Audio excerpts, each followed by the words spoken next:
नमस्कार, मैं रचना शर्मा चढ़ती कला टाइम टीवी देख रहे सभी दर्शकों का स्वागत करती हूं। आप देख रहे हैं हरियाणा के समाचारों की शुरुआत से पहले एक नजर आज की मुख्य सुर्खियों पर।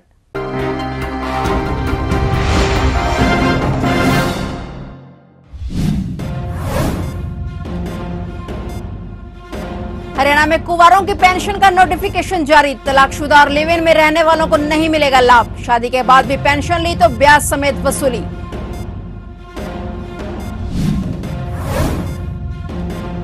चंडीगढ़ से फाइलें पास होने में अब नहीं होगी देरी। अब सीएमओ से आए हर कागज की होती है तहकीकात। बजरंग विनेश को ट्रायल में छूट पर फैसला सुरक्षित। दिल्ली हाई कोर्ट में होगी कल सुनवाई।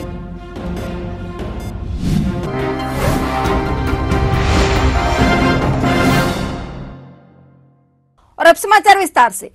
हरियाणा सरकार ने राज्य में कुंवारे लोगों को दी जाने वाली पेंशन से जुड़ी नोटिफिकेशन जारी कर दी है। इस पेंशन का ऐलान 2 हफ्ते पहले मुख्यमंत्री मनोहर लाल ने किया था। सरकार की ओर से जारी नोटिफिकेशन में साफ किया गया है कि इस पेंशन के लिए कौन कौन पात्र होगा। नोटिफिकेशन के मुताबिक राज्य में 40 से 60 साल तक के लगभग 71,000 कुंवारे और विधुर लोगों को हर महीने 2,750 हर महीने पेंशन दी जानी है। 60 साल के बाद ऑटोमेटिकली ये पेंशन बुढ़ापा पेंशन में तब्दील हो जाएगी। वहीं सरकारी नोटिफिकेशन में साफ किया गया है कि ये पेंशन लगने के बाद अगर किसी कुंवारे या विधुर ने सरकार को बिना बताए शादी कर ली और चुपचाप पेंशन लेता रहा तो उसके खिलाफ सख्त कार्रवाई की जाएगी। सरकार ऐसे लोगों से 12% ब्याज के साथ पेंशन की रकम वसूलेगी। यह योजना गत 1 जुलाई से लागू की गई है। सरकार को इन पेंशन योजनाओं के लिए हर महीने 20 करोड़ रुपए खर्च करने होंगे। इससे सरकार के बजट पर हर साल 240 करोड़ रुपए का अतिरिक्त खर्च पड़ेगा।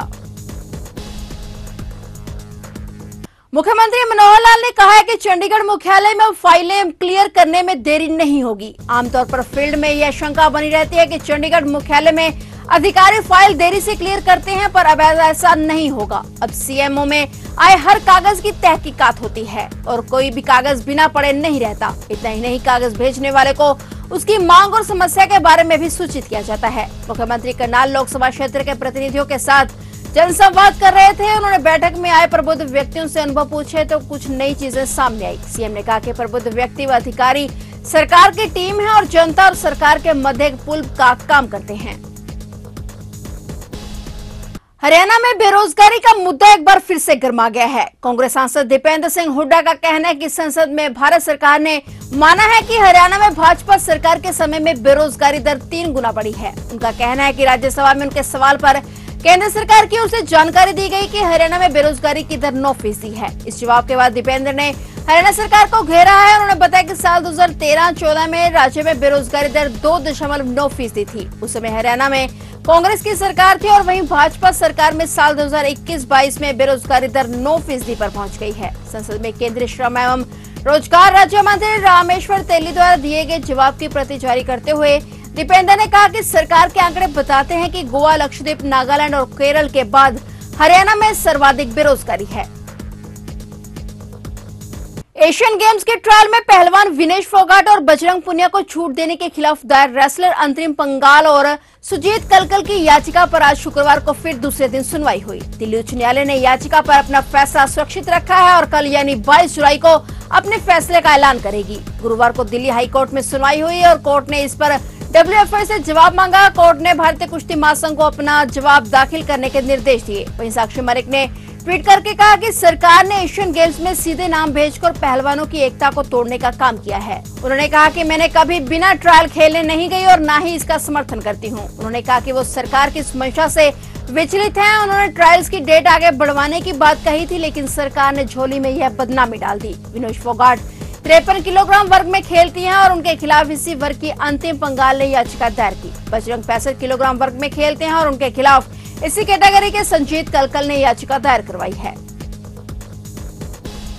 सिरसा के आसपास के क्षेत्र में रंगोई नाले ने कहर बरपाना शुरू कर दिया है। शहर की तरफ जहां घग्गर नदी बहती है तो वहीं दूसरी तरफ रंगोई नाला। घग्गर के तटबंध टूटने से जहां 2 दर्जन गांवों की करीब 15,000 एकड़ खेतीहर भूमि जलमग्न हो चुकी है तो वहीं अब रंगाई नाले ने भी कहर बरपाना शुरू कर दिया है। बताया जा रहा है कि गांव सिकंदरपुर में बाजंगा के बीच रंगोई नाला का तटबंध टूट गया है, जिससे नेशनल हाईवे की सर्विस लेन तक पानी पहुंच गया है। सिकंदरपुर गांव के ओवरब्रिज के साथ बाढ़ का पानी भर गया है। शहर को बाढ़ से बचाने के लिए प्रशासन ने बाजे का वेदवाला रोड पर 10 फुट ऊंचाई तक मिट्टी डालकर सड़क को अस्थायी बांध बना दिया है। अगर रंगोई नाला बेकाबू होता है तो शहर में पानी आने से रोकने के बंदोबस्त करने में प्रशासन जुटा हुआ है। हालांकि ग्रामीण इसका विरोध कर रहे हैं।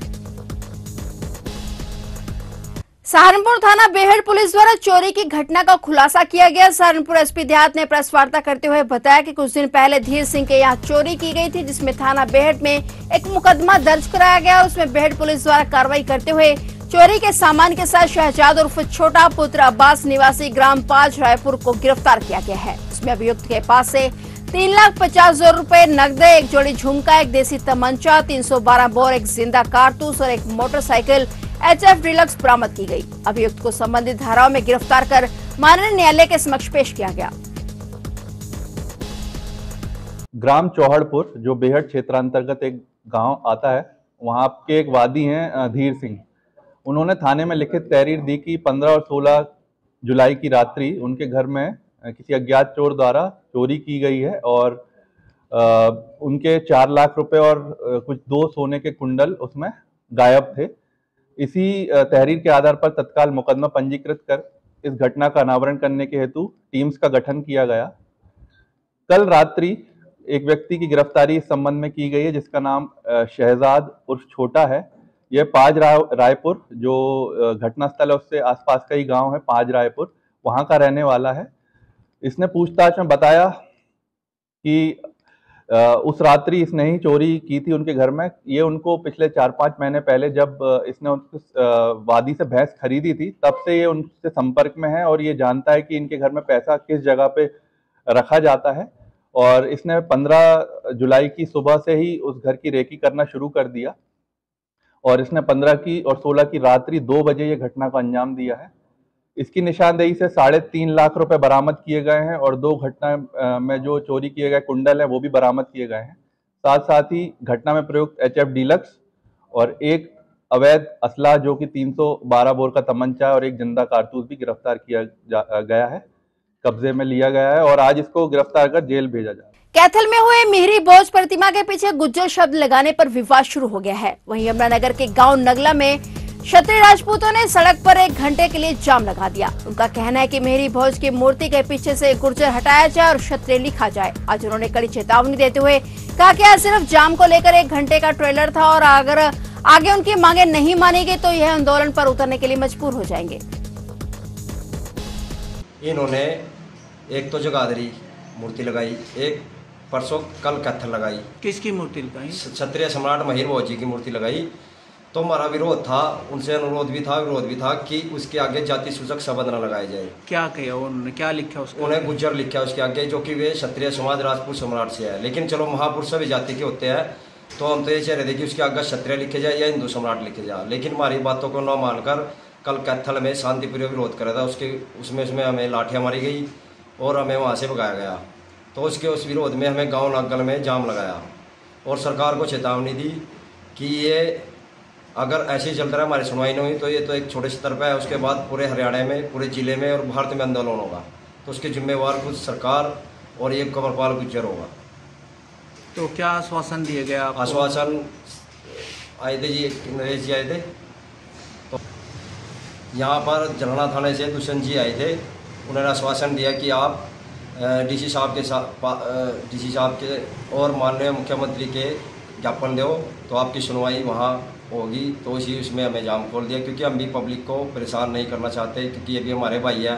सहारनपुर के थाना कुतुबशहर इलाके में एक दरोगा ने 75 वर्षीय बुजुर्ग को थप्पड़ मारते हुए उसकी दुकान पर मकान मालिक का कब्जा करा दिया। मारपीट और अवैध कब्जा कराने का वीडियो सामने आया है और वीडियो में दरोगा बुजुर्ग को थप्पड़ मारते हुए और ऑफिस से उसे धक्का देते हुए नजर आ रहे हैं। दरअसल पूरा मामला थाना कुतुबशहर क्षेत्र का है, जहां पुलिस एक दुकान को खाली कराने के मामले में किराएदार से बदसलूकी करती नजर आ रही है। केवल बदसलूकी ही नहीं, पुलिस के दरोगा जितेंद्र शर्मा द्वारा 75 वर्षीय बुजुर्ग व्यक्ति को धक्के देकर अभद्रता कर थप्पड़ भी मारा गया। पीड़ित दुकानदार शमशाद ने SSP कार्यालय पहुंचकर कार्रवाई की मांग की है। दुकानदार का कहना है कि जबरदस्ती उसे दुकान खाली कराई जा रही है, जबकि पूरा मामला माननीय न्यायालय में विचाराधीन है। इस पूरे मामले में SP सिटी अभिमन्यु मांगलिक ने बताया कि वायरल वीडियो की जांच कराई जा रही है और जांच के बाद दोषियों के खिलाफ कार्रवाई की जाएगी। हमारे वो दुकान है मेरे पास, करीब 50 साल से किराए पे है, और उसकी ऑनर जो है वो ज़बरदस्ती पुलिस द्वारा खाली कराना चाहती है।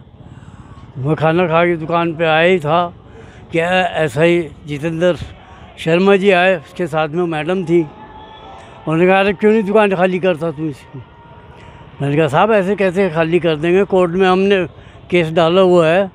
कह रहे मैं बताऊँ तेरे को, अभी निकल बाहर। और उन्होंने जनाब कहने लगा इसका ताला, उनको पूनम जी को कहा। वो जैसे बड़ी, मैंने मना करने के लिए उनको बढ़ा कि ऐसा नहीं होने का। उन्होंने, लेकिन वो माने नहीं और मुझे 2-3 पटके दी वहाँ।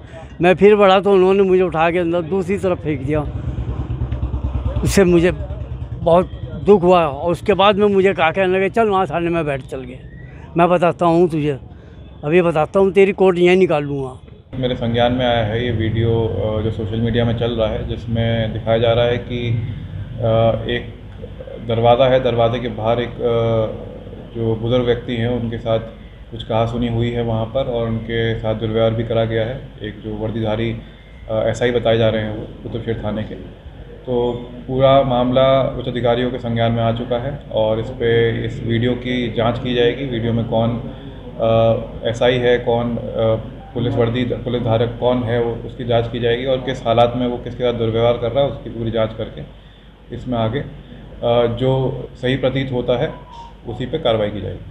भारतीय किसान यूनियन के बैनर तले समालखा में 1 महीने तक चले निःशुल्क योग शिविर का समापन हो गया। समापन समारोह की अध्यक्षता बकायू के जिलाध्यक्ष सोनू मालपुरिया और प्रदेशाध्यक्ष रतन मान ने बतौर मुख्य अतिथि शिरकत की। स्थानीय अनाज मंडी स्थित दीनबंधु सर छोटूराम किसान भवन में योग शिविर का गत 21 जून से 21 जुलाई तक आयोजन किया गया। इस शिविर में 21 वृद्ध किसानों ने भाग लिया।